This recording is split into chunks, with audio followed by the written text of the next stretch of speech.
ìbílẹ̀ Yorùbá ti Democratic Republic of the Yorùbá. Àwọn agbófinró Nàìjíríà wọ̀nyí ń ta àbùkù bá wa, pàápàá wọ́n máa ń nà wá tí wọ́n sì ń lù wá nígbàkúgbà tí a ò bá gbà kí wọ́n ṣe wá bí ọmọ Nàìjíríà, nítorí lóòótọ́ a kì í ṣe ọmọ Nàìjíríà, ọmọ ìbílẹ̀ Yorùbá ni wá, orílẹ̀-èdè wa sì ni Democratic Republic of the Yorùbá. Ẹ̀kẹrin, ní pàtàkì ní ọjọ́ 13 oṣù Igbe 2024 13th April 2024 tí ó jẹ́ ọjọ́ kejì tá a ti ṣe ìpolongo ìṣàkóso ara ẹni Democratic Republic of the Yorùbá, àwọn agbófinró Nàìjíríà níṣe ni wọ́n ṣe àkọlù sí àwọn ẹ̀ṣọ́ aláàbò Democratic Republic of the Yorùbá tí wọ́n sì lù wọ́n tí wọ́n mú wọn lọ ní páńpẹ́. Bẹ́ẹ̀ ń ṣe ni àwọn ẹ̀ṣọ́ aláàbò DRY wọ̀nyí wà lẹ́nu iṣẹ́ wọn ní Secretariat ní ìlú Ìbàdàn tí ó jẹ́ olú ìlú Democratic Republic of the Yorùbá. Iṣẹ́ wọn ni wọ́n ń ṣe níbẹ̀ tí wọ́n ń ṣe ààbò fún agbègbè Secretariat náà fún Government Democratic Republic of the Yorùbá. Àwọn ọmọ ìbílẹ̀ Yorùbá mìíràn pàápàá yàtọ̀ sí àwọn ẹ̀ṣọ́ aláàbò yìí pẹ̀lú àwọn tí ajẹgàba Nàìjíríà yìí tún kó sí páńpẹ́ tí wọ́n mú wọn lọ. Lọ́nà kejì, àwọn ológun Nàìjíríà àti àwọn ọlọ́pàá wọn, bákan náà àwọn aláṣọ ogun Nàìjíríà tó kù gbogbo, lóòrèkóòrè ni wọ́n máa ń lọ sókè lọ sódò káàkiri àwọn àdúgbò àti òpópónà ní ilẹ̀ Democratic Republic of the Yorùbá, tí wọ́n sì ń fi òfin Nàìjíríà de àwọn ọmọ ìbílẹ̀ Yorùbá ní orí ilẹ̀ Democratic Republic of the Yorùbá wa. Lọ́nà kẹta, ní ọjọ́ 15 oṣù Igbe 2026, àwọn ọlọ́pàá Nàìjíríà ajẹgàba ní ìpínlẹ̀ Ìdànrè tó sì jẹ́ ìpínlẹ̀ ní Democratic Republic of the Yorùbá, wọ́n lọ mú àwọn ọmọ ìbílẹ̀ Yorùbá kan tí wọ́n sì pè wọ́n ní afurasí lórí ilẹ̀ wọn Democratic Republic of the Yorùbá, tí àwọn ẹni wọ̀nyí kò sì ṣẹ̀ sí òfin kankan lábẹ́ Democratic Republic of the Yorùbá. Ní ọjọ́ 25 oṣù Ọ̀pẹ 2025, àwọn ọlọ́pàá Nàìjíríà ajẹgàba yìí bẹ́ẹ̀ náà ni wọ́n ti ṣe lọ mú àwọn kan tí wọ́n jẹ́ ọmọ ìbílẹ̀ Yorùbá ní ìpínlẹ̀ Olúmọ Democratic Republic of the Yorùbá tí kò dẹ̀ sí ẹ̀ṣẹ̀ kankan tí wọ́n ṣẹ̀ lábẹ́ òfin Democratic Republic of the Yorùbá. Ìkarùn-ún,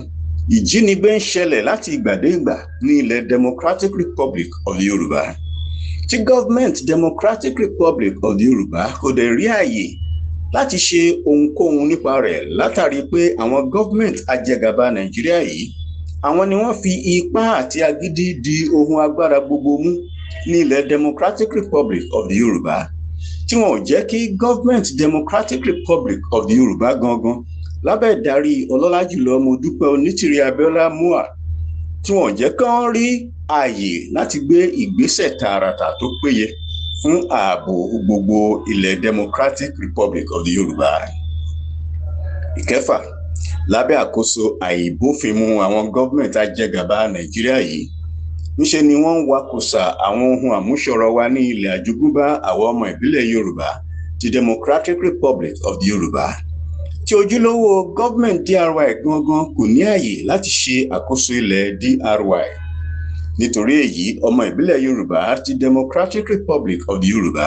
kò rí àwọn àǹfààní jẹ lórí àwọn ohun àmúṣọrọ̀ ilẹ̀ àjogúnbá wa. Ìkeje, gbogbo àwọn ìwà ìtọ́niníjà wọ̀nyí tí gọ́ọ̀mẹ̀ntì àìlẹ́tọ̀ọ́, gọ́ọ̀mẹ̀ntì ajẹgàba, gọ́ọ̀mẹ̀ntì Nàìjíríà àti àwọn ìránṣẹ́ wọn, àwọn gómìnà wọn, àwọn ọlọ́pàá àti ológun wọn àti bẹ́ẹ̀ bẹ́ẹ̀ lọ, gbogbo àwọn ìwà ìtọ́niníjà tí wọ́n ń hù wọ̀nyí, kí a ò dẹ̀ tilẹ̀ tí ì sọ ọ̀pọ̀lọpọ̀ mìíràn tí wọ́n ń ṣe, gbogbo àwọn ìwà ìtọ́niníjà wọ̀nyí ni ó fi jẹ́ pé ọmọ ìbílẹ̀ Yorùbá ti Democratic Republic of the Yorùbá ti wá dìde báyìí láti dá ọwọ́ ìjà padà, confrontation. Nítorí ibi tí provocation bá ti wà, ìtọ́niníjà, ẹ̀tọ́ ẹni tí a tọ́ níjà ni pé kó dáàbò bo ara rẹ̀, kí ó gbé ọwọ́ láti dá ìtọ́niníjà yẹn padà.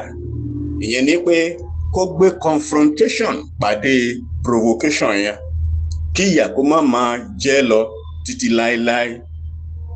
Ẹ̀kẹjọ, nítorí náà a ti rí báyìí pé jíjẹ gàba tí Nàìjíríà ń jẹ gàba sórí ilẹ̀ Democratic Republic of the Yorùbá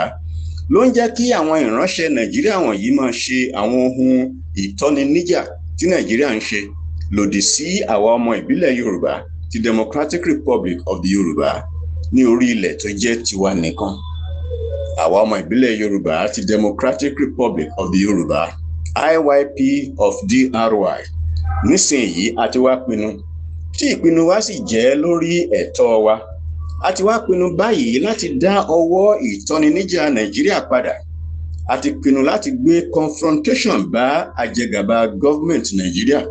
tí wọ́n ń jẹ gàba sórí ilẹ̀ Democratic Republic of the Yorùbá.